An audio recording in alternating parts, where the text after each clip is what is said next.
You know what? There's actually this very weird part of me that's actually liking this. Maybe it's because I'm doing the voice, and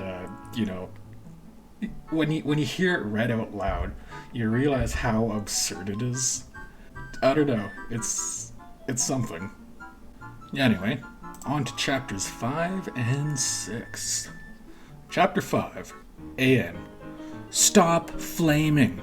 If you flam it, means you're a prep or a pauser. The only reason Dumbledore swore is cause he had a headache, okay? And on top of that, he was mad at them for having sex. P.S. I'm not updating until I get 5 good revoice.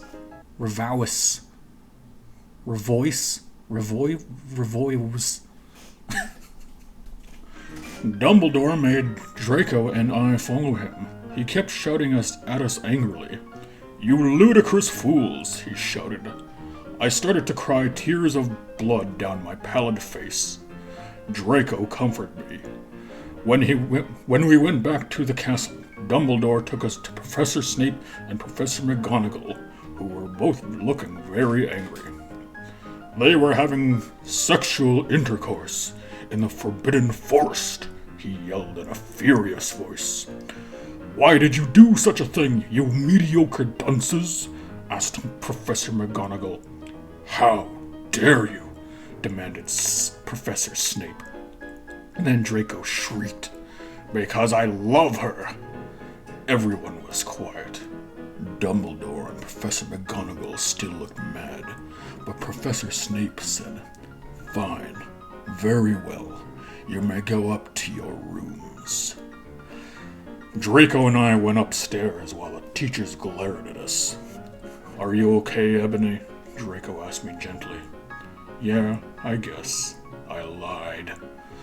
I went to the girls' dorm and brushed my teeth and my hair and changed into a low-cut black floor-length dress with red lace all around it and black high heels. When I came out, Draco was standing in front of the bathroom. He started to sing I Just Wanna Live by Good Charlotte. I was so flattered. Even though he wasn't supposed to be there, we hugged and kissed. After that, we said goodnight, and he reluctantly went back into his room. Chapter 6. Anne, shit up preps, okay? P.S. I will not update until you give me good revows. The next day, I woke up in my coffin. I put on a black miniskirt that was all ripped around the end and a matching top with red skulls all over it, and high-heeled boots that were black. I put on 2 pairs of skull earrings and 2 crosses in my ears. I spray painted my hair with purple. In the Great Hall, I ate some Count Chocula cereal with blood instead of...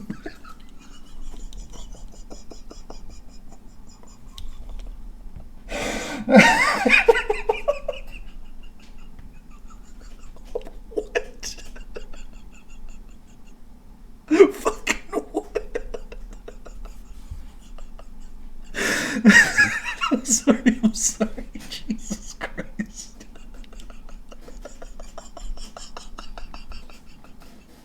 Holy shit.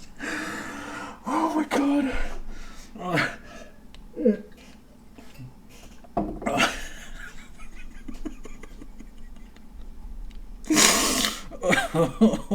man. Okay.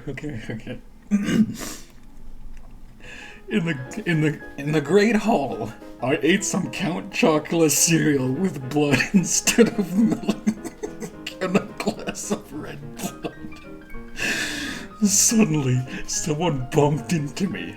All the blood spilled over my top. Bastard! I shouted angrily.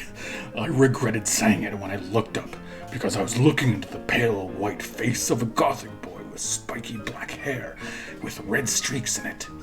He was wearing so much eyeliner that I was going down his face, and he was wearing black lipstick. He didn't have glasses anymore, and now he was wearing red contact lenses just like Draco's, and there was no scar on his forehead anymore. He had a manly stubble on his chin. He had a sexy English accent. He looked exactly like Joe Madden. He was so sexy that my body went all hot when I saw him, kind of like an erection, only I'm a girl, so I didn't get one, you sicko. This is the best chapter so far. I'm so sorry, he said in a shy voice. That's all right. What's your name? I questioned. My name's Harry Potter, although most people just call me Vampire these days, he grumbled. Why? I exclaimed. Because I love the taste of human blood, he giggled. Well, I am a vampire, I confessed. Really? He whimpered. Yeah, I roared. We sat down to talk for a while. Then Draco came up behind me and told me he had a surprise for me, so I went away with him. I lost the way I was talking pretty damn early into this chapter, but Count Chocula's blood. Holy shit, that is so absurd. Oh my god. I don't know what voice to use now. After chapter 6, I don't know if I could keep it up now. Oh, man. Chapter 7, Bring Me to Life. Oh, they have names now? AN. Well, okay, you guys. I'm only reading this because I got 5 God reviews. And BTW, I won't write the next chapter till I get 10 God Vons. What? 10 God Vons. Okay. STO. Flaming or I'll report you. Ebony isn't a Marie Sue, okay? She isn't perfect. She's a Satanist. And she has problems. She's depressed for God's sake. Draco and I held our pale white hands with black nail polish as we went upstairs. I was wearing red Satanist sings on my nails and red nail polish. And, see, does that sound like a Marusu to you? I waved to Vampire. I just want to stop and just say that it took until chapter 6 for this Harry Potter fanfiction to introduce Harry Potter, or Vampire as he's told, as he's, in this story. Dark misery was in his depressed eyes. I guess he was jealous of me that I was going out with Draco. Anyway, I went upstairs excitedly with Draco. We went to his room and locked the door. Then, we started Frenching passively. We took off each other's clothes enthusiastically. He felt me up before I took off my top. Then I took off my black leather bra, and he took off his pants. We went onto the bed and started making out naked. Then he put his boy's thingy in mine, and we had sex. See, is Dad stupid? Oh, Draco, I screamed while getting an orgasm, when all of a sudden, I saw a tattoo I'd never seen before on Draco's arm. It was a black heart with an arrow through it. On it, in bloody gothic writing, were the words, Vampire. I was so angry. You bastard! I shouted angrily, jumping out of the bed. No, you don't understand, Draco pleaded, but I knew too much.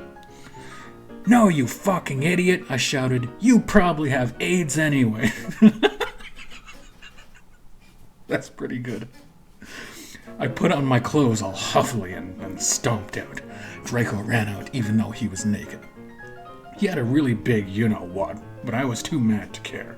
I stomped out and did so until I was in Vampire's classroom, where he was having a lesson with Professor Snape and some other people.